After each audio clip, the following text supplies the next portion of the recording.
विश्वास और भक्ति में होती है बड़ी शक्ति। अयोध्या के बहुत निकट ही पौराणिक नदी कुटिला है, जिसे आज टेढ़ी कहते हैं। उसके तट के निकट ही एक भक्त परिवार रहता था। उनके घर एक सरस्वती नाम की बालिका थी। वे लोग नित्य श्री कनक बिहारिणी बिहारी जी का दर्शन करने अयोध्या आते थे। सरस्वती जी का कोई सगा भाई नहीं था, केवल एक मौसेरा भाई ही था। वह जब भी श्री रघुनाथ जी का दर्शन करने आती, उसके मन में यही भाव आता कि सरकार मेरे अपने ही भाई हैं। उसकी आयु उस समय मात्र 2 वर्ष की थी। रक्षाबंधन से कुछ समय पहले उसने सरकार से कहा कि मैं आपको राखी बांधने आऊँगी। उसने सुंदर राखी बनाई और रक्षाबंधन पूर्णिमा पर मंदिर लेकर गई। पुजारी जी से कहा कि हमने भैया के लिए राखी लाई है।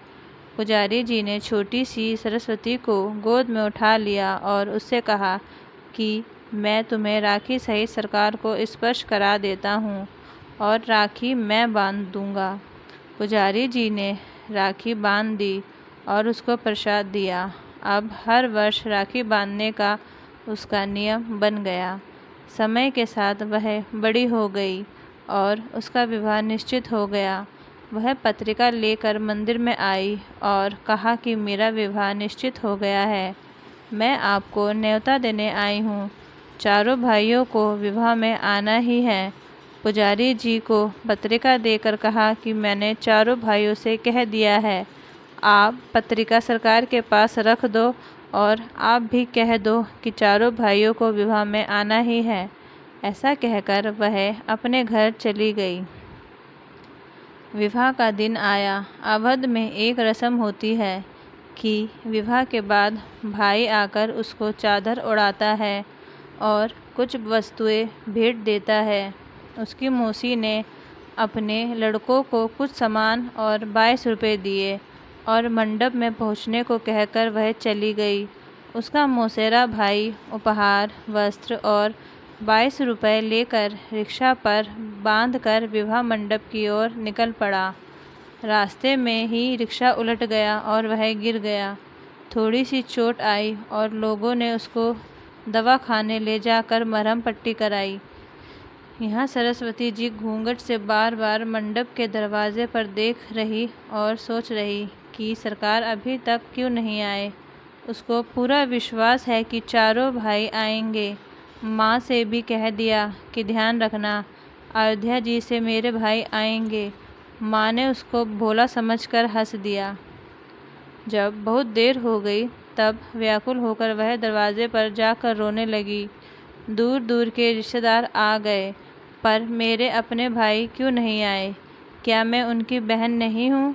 उसी समय 4 बड़ी मोटर गाड़ी आई और एक बड़ा ट्रक आते हुए उसने देखा। पहली गाड़ी से उसकी मौसी का लड़का और उसकी पत्नी उतरे। बाकी गाड़ियों से और 3 जोड़ियाँ उतरी। मौसी के लड़के के रूप में सरकार ही आए हैं। रत्न जटित पगड़ियाँ, वस्त्र, हीरो के हार पहन रखे हैं। श्री हनुमान जी के पीछे ट्रक में सामान भरकर लाए हैं। हनुमान जी पहलवान के रूप में आए थे। उन्होंने ट्रक से सारा सामान उतारना शुरू किया। सोना, चांदी, पीतल, तांबे के बहुत से बर्तन, बिस्तर, सोफे, ओढ़ने बिछाने के वस्त्र, साड़ियाँ, अलमारियाँ, कान, नाक, गले, कमर, हाथ पैर के आभूषण। मौसी देखकर आश्चर्य में पड़ गई। इतना कीमती सामान मेरा लड़का कहाँ से लेकर आ गया? चारों का तेज और सुंदरता देखकर सरस्वती समझ गई कि यह मेरे चारों भाई हैं। सरस्वती जी के आनंद का ठिकाना नहीं रहा। उसका रोना बंद हो गया। सरकार ने इशारे से कहा कि किसी को अभी भेद बताना नहीं, गुप्त ही रखना। इनका रूप इतना मनोहर था कि सब उन्हें देखते ही रह गए। कोई पूछ न पाया कि यह गाड़ियाँ कैसे आई, ये अन्य 3 लोग कौन हैं। लोग हैरान होकर देख रहे थे कि अभी तक तो रो रही थी और अभी इतना हंस रही है और आनंद में नाच रही है। किसी को कुछ समझ नहीं आ रहा था। जब तक उसकी विदाई नहीं हुई तब तक चारों भाई उसके साथ ही रहे। सभी गले मिले और आशीर्वाद दिया। सरस्वती ने कहा, जैसे आज शादी में सब संभाल लिया, वैसे जीवन भर मुझे संभालना। जब वह गाड़ी में बैठकर पति के साथ जाने लगी, तब चारों भाई अंतर्ध्यान हो गए।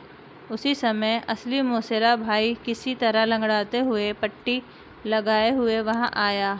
उसने वस्त्र उड़ाया और 22 रुपये दिए। मौसी ने पूछा कि अभी अभी तो तू बड़े कीमती वस्त्र पहने गाड़ी और ट्रक लेकर आया था, ये पट्टी कैसे बंध गई और कपड़े कैसे फट गए? उसको तो कुछ समझ ही नहीं आ रहा था। अंत में सरस्वती से उसकी माता ने एकांत में पूछा कि बेटी, सच सच बता कि क्या बात है, ये चारों कौन थे? तब उसने कहा कि माँ, मैंने आपसे कहा था कि ध्यान रखना, मेरे भाई अयोध्या से आएंगे। माँ समझ गई कि इसके तो 4 ही भाई हैं और वो श्री रघुनाथ जी और अन्य 3 भैया ही हैं। माँ जान गई कि श्री अयोध्यानाथ सरकार ही अपनी बहन के प्रेम में बंधकर आए थे और अपनी बहन को इतने उपहार, आभूषण और वस्तुएं दे गए कि नगर के बड़े बड़े सेठ नवाबों के पास भी नहीं थे। सीख, भक्ति और विश्वास में बड़ी शक्ति होती है। आप अपने आराध्य में विश्वास करके तो देखिए।